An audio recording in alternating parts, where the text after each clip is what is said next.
Good day po mga idol. Ayan na po yung ipinakita ko sa inyo kanina na UP-UP ang dalawang gilid ng mugs.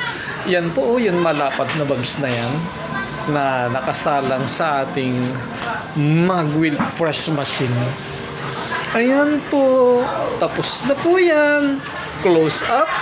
Check natin ang left side. Ayan po. Tignan nyo ang dulo ng pointer.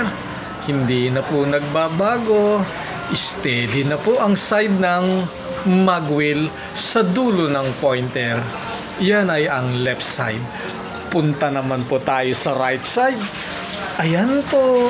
Ayan ang right side. Ayan ang dulo ng pointer. Kitang-kita po. May distance mula sa pointer at side ng mag wheel.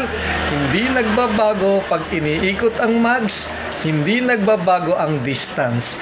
Ibig sabihin, align na po ang mag wheel ni customer na maganda.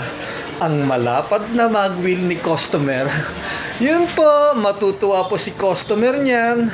Ibibigay natin kaagad kay customer ang natapos ng mag wheel. Yun lang po.